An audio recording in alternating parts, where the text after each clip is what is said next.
Grande est ma joie de vous retrouver encore branchés sur l'étoile numérique. Bienvenue, mesdames et messieurs, à cette édition du journal au sommaire. C'est ce mardi 24 novembre 2020 qu'a pris fin les consultations présidentielles initiées par le chef de l'État. Durant près de 4 semaines, Félix-Antoine Tshisekedi Tshilombo a consulté les personnalités ou presque toutes les couches sociales du pays afin de mettre fin à cette crise indescriptible qui se vit en République démocratique du Congo.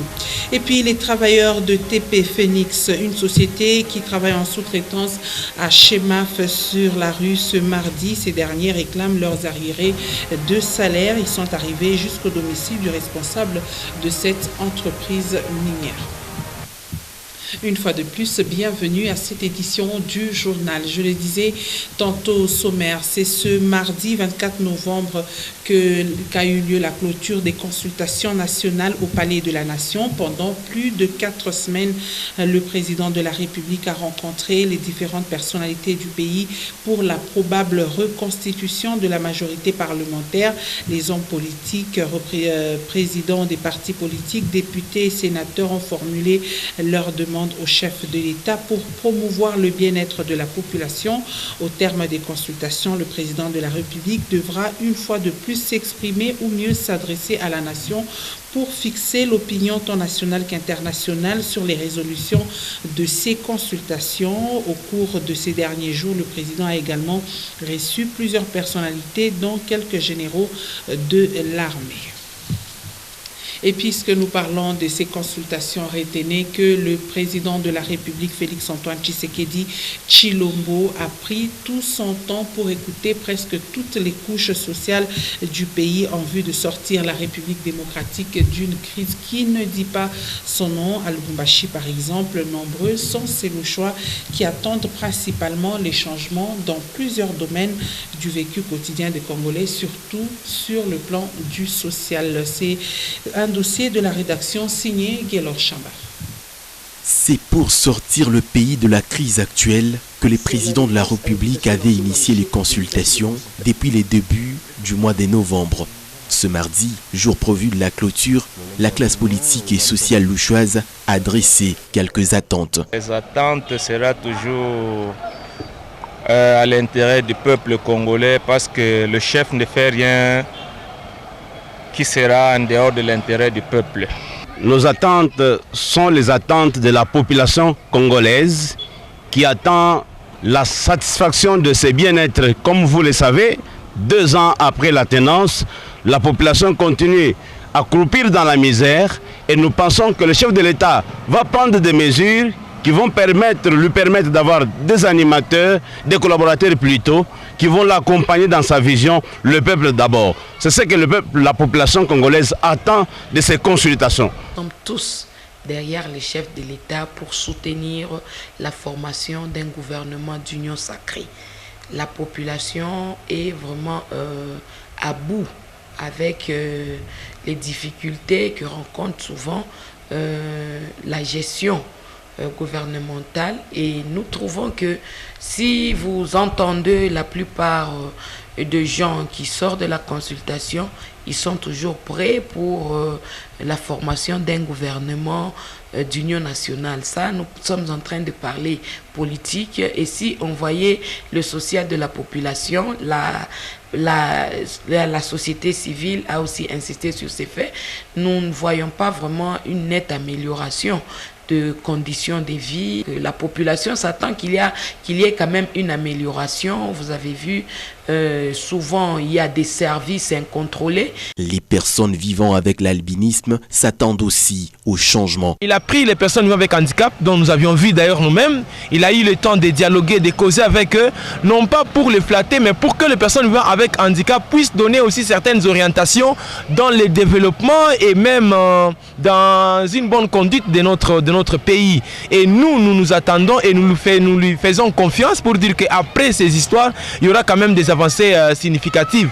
Ces jeunes débrouillards, par exemple, l'emploi nécessite une attention particulière. J'attends le président Tusaidie ko tunateswa bengine benaisha masomo banabakira mbover bengine banaisha masomo banza kujunguluka tout ça pas que vitu na junguluka na kusukuma mashario jole tunalombako président de la République atuangarieko atusaidiyeko pays munene sa Congo pays muzuri pays kuna mari mais benye ba congolais abaonele buzuri. Ainsi donc, le discours du chef de l'État congolais est très attendu par toutes les couches sociales qui ont été reçues en échantillon pour l'intérêt commun. Autre chose à présent, cela fait 5 ans ce 24 novembre 2020 que prenait le pouvoir Mobutu Sese Seko par coup d'État contre Joseph Kasavubu, un événement qui intervenait en 1965 après des tensions récurrentes entre le président Joseph Kasavubu et le gouvernement Tshombe. À l'époque, le jeune président Mobutu Sese Seko va très vite instaurer un régime autoritaire à parti unique, le MPR, Mouvement populaire de la Révolution. Il sera chassé au pouvoir en mai 1997 et mourra au Maroc le 7 septembre de la même année. Et puis, plusieurs maisons ont été cambriolées dans la commune de Katouba la nuit du 23 au 24 novembre 2020. Ces malfrats ont emporté plusieurs biens de valeur en plus de l'argent, nous dit Merveille Congolo sur ces images de Jean-Luc Alala. Environ 3 avenues de la Katouba 2 ont été visitées par des malfrats dans la nuit du lundi 23 au mardi 24 novembre 2020. Ces bandits ont cambriolé plusieurs maisons. Avant d'y accéder, ces hommes armés ont cassé les vitres, détruit les murs et terrorisé la population, puis emporté de biens de valeur et de l'argent.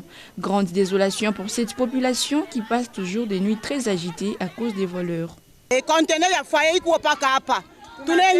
Tunaingiriwa sana Mwitimbi, tunaingiriwa Mwitimbiri. Banapomona amfasi na shi. Baloma makuta ya mari, ile baripeleka mari furaha yetu shie na kwani mateso kwenu mweye. To yetu tutaanza kubaoesha bushiku, tutaanza bapeleka bushiku. Ni njia nini baba? Batoto yetu banza kubaviolea ina pia. Sasa tutafanya je batoto tunabazalia bo juu ya bo kwanza kwa kutuviolea ba mama yabo. Tufanye je. Leta iko ne baripa. Abawezi kuanza kuteswa bantu manyumba buyetu tunaanza kuhangaika mnamna ya kulala tunaanza chinda kulala tulale nje tulale mupori tulale wapi baba yangu. Encore les victimes du cambriolage, ces voleurs seraient habillés en tenue militaire. Ni ba FARDC kisha wanapitaka tunabachangia kwa kaloko benye ba soda bale beko netuchunga njo beko netuiba. J'ai été victime le 7 de ce mois. Il n'y a pas eu 2 semaines. J'ai été encore visité encore hier la nuit par le même militaire qui font la patrouille la nuit.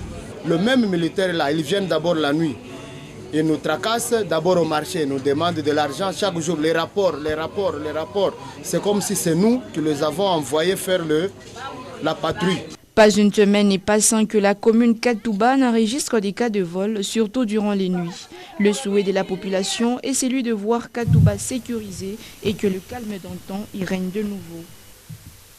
Et puis une situation étrange s'est produite ce mardi au quartier Lido Golf. Les travailleurs de l'entreprise TP Phoenix étaient sur la rue pour exprimer leur ras-le-bol suite aux arriérés de salaire. Cette fois, ils ont même atteint le domicile du responsable de l'entreprise Chemaf pour lui expliquer leur mécontentement. Les précisions avec Guélor Chamba. Après s'être rendu à l'Assemblée provinciale du Haut-Katanga, au gouvernorat de province et d'autres démarches effectuées au ministère de l'Emploi et Prévoyance sociale, y compris celui des mines, les travailleurs de TP Phoenix étaient encore sur la rue pour manifester leur inquiétude ce mardi 24 novembre 2020. En tout cas, on a regretté ça. Ma instance yote iko au courant. Tunapita ku gouvernorat. Son Excellence M. Kiaboula est au courant. M. Freddy Kassoba, le président de l'Assemblée, est au courant. Bon, au juste, tutenda kwa nani mwingine tu réclamer hii mamakuta yetu. Les démarches n'aboutissent toujours pas. Les promesses s'allongent et les désespoirs gagnent de plus en plus les esprits car le numéro 1 de l'entreprise ne serait plus sur le sol congolais. Chose grave, tout na shanga mu RDC et le Congo, notre beau pays. Nous avons terminé ma instance yote. Monsieur Kiaboula a eu un dossier tout depuis l'année passée. Devant la résidence du directeur général de Chemaf, pas des passages. La police tente d'adoucir le nerf tendu. Ici, le chef du quartier Lido joue aussi au sapeur-pompier. Il plaide pour ses travailleurs. Travailleurs beko napenda bonani tu na mesesirage basumburia bapatie tu moya mwisho porque bafanini bakwa apaiser. C'est pour cela unaona shimo yetu mugolfa mukaleke bia makelele. Jo pale tunakuya tunalombele médiation pourquoi moto kivukutu mais Dieu merci les majors nous ont facilité la tâche en tant que collaborateurs wetu. Avec la conjoncture actuelle, ces travailleurs ne savent lier les deux bouts du mois. Ils espèrent contre toute autre espérance que le gouvernement provincial tranchera. Et à l'enseignement primaire, secondaire et technique, les résultats de la première période des cours sont déjà disponibles pour les élèves des écoles de l'école primaire dans certaines écoles de la ville de Lubumbashi. Des résultats plutôt satisfaisants selon les enseignants. Ils ont dû fournir beaucoup d'efforts pour élever le niveau des élèves après plus de 6 mois de distraction due à la pandémie à coronavirus. Merveille Congolo et Michel Olela pour plus de détails. La date de la fin de la première période dans les écoles primaires a été respectée dans certains établissements scolaires. Les élèves sont même fixés sur leur sort. Dans cette école privée par exemple, seuls les élèves ayant débuté les cours normalement ont eu leurs résultats et les autres doivent attendre la deuxième période, affirme le directeur d'école. Le début de la rentrée qui était prévu le 12, jusqu'au le 14 novembre, c'était la fin de la première période. Ce sont les enfants que nous avons proclamés. Le reste, ils attendent la deuxième période. Par rapport au programme, nous avons d'abord commencé avec les rattrapages. Il fallait d'abord rattraper les enfants sur les matières qui n'ont pas vu l'année passée. Et après 1 mois, pour le moment, nous commençons maintenant à suivre les programmes. Et dans certaines écoles publiques de Lubumbashi, la première période n'a pas encore pris fin à cause des 2 semaines de grève en début d'année scolaire. Les enseignants se préparent pour la proclamation des résultats. Après 6 mois passés à la maison à cause de l'état d'urgence sanitaire décrété au pays, les résultats des élèves du primaire, de manière générale pour cette période, se montrent plutôt satisfaisants pour les enseignants qui ont consenti plusieurs efforts pour rattraper le retard. À présent, il ne reste qu'aux écoles en retard de rattraper le programme scolaire qui a d'ailleurs déjà connu plusieurs modifications. Et c'est le dimanche dernier que le film documentaire Le Loiseau-Land est sorti en présence de plusieurs invités. Le producteur de ce film, Eric Kaloko, a expliqué les circonstances ainsi que les mobiles qui l'ont poussé à réaliser ce film qui retrace les vécus quotidiens du peuple Loiseau à travers une thématique variée. Le tout s'est déroulé à Hypnose. Suivez. C'est une salle Mahadini de l'immeuble Hypnose bien remplie qui a accueilli la cérémonie de la première projection du film documentaire Le Loiseau-Land. Devant cette foule composée des membres Loiseau et des invités venus des différentes communautés sœurs, M.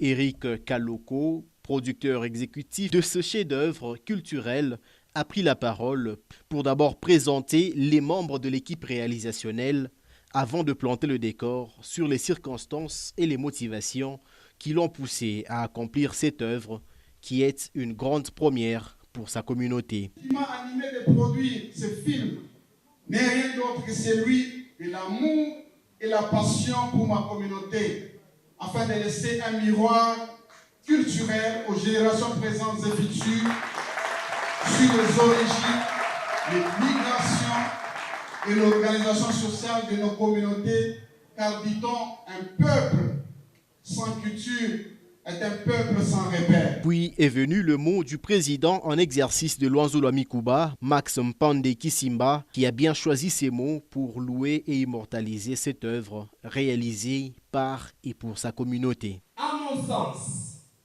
le film Loiseau-Land est un support de diffusion de notre avoir, notre savoir, notre savoir-faire, notre savoir-être et notre savoir-devenir. Le gouverneur de la province du Haut-Katanga, Jacques Kabula Katwe, a été personnellement représenté par le commissaire en charge de la culture et art, qui a, à son tour, pris la parole devant l'auguste assemblée. Il met à la lumière les différentes valeurs culturelles de l'espace Luanzo-Lwamikuba, un grand espace de notre province, le Haut-Katanga, avec toute sa diversité culturelle. Sous l'agrémentation de l'orchestre Empire Kiamitofoué et l'humoriste Kankon Kanya, la foule a été emballée dans une ambiance festive.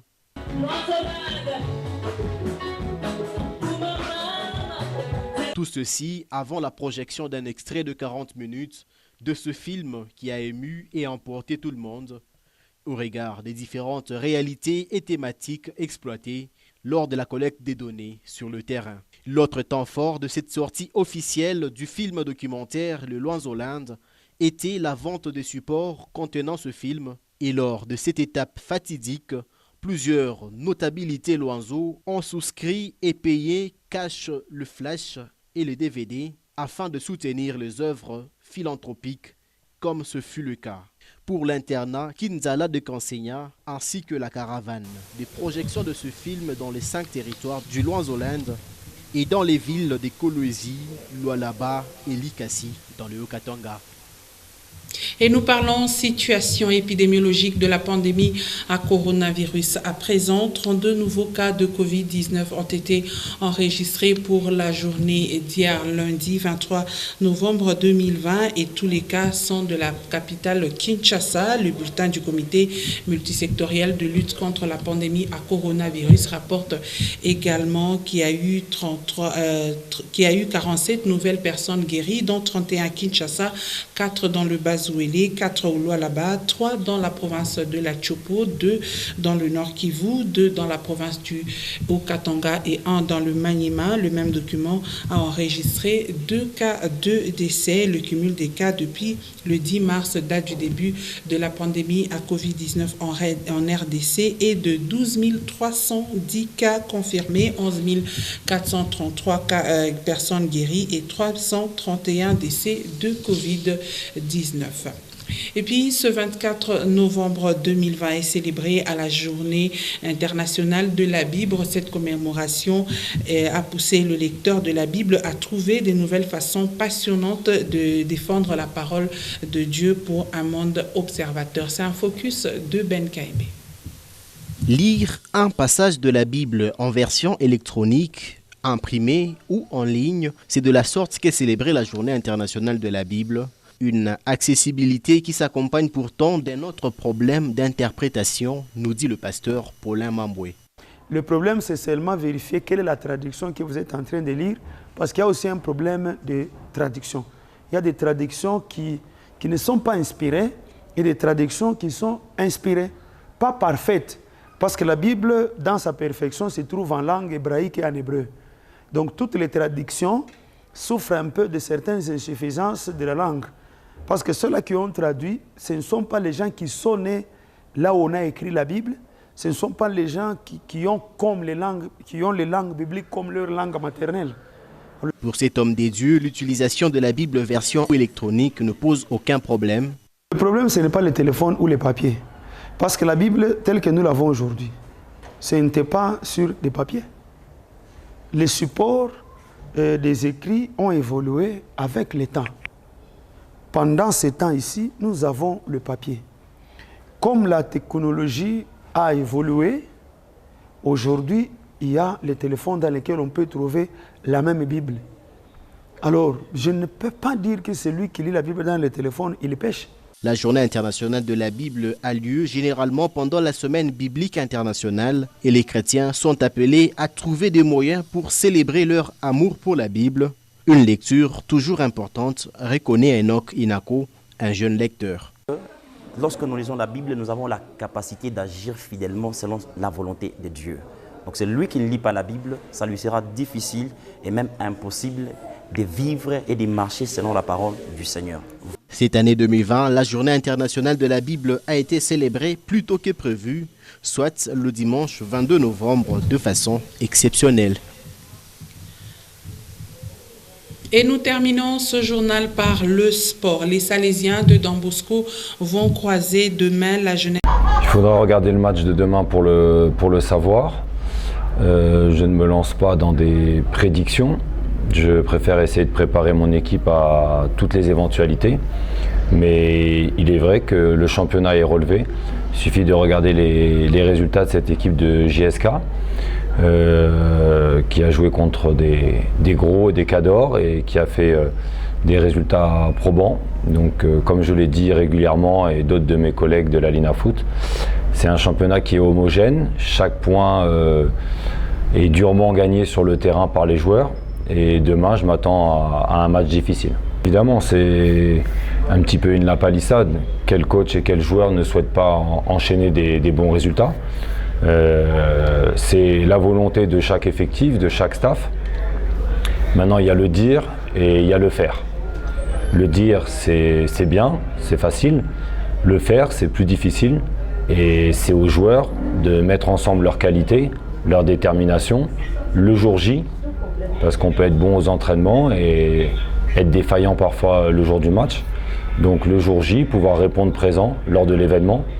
Et chaque match est une nouvelle réalité. On ne s'était pas fixé d'objectifs à long terme, parce que je pense que déjà j'arrive dans l'effectif a bougé. Donc il fallait pouvoir avoir raison gardée et avancer pas après pas. Pour l'instant, on est toujours sur la même logique, de se concentrer sur le prochain match, de ne pas s'enflammer, d'essayer de faire d'avoir le meilleur contenu, la meilleure performance possible à chaque match, et ensuite de voir qu'est-ce qui en ressort. Jusqu'alors, je suis satisfait du comportement de mon groupe et des résultats.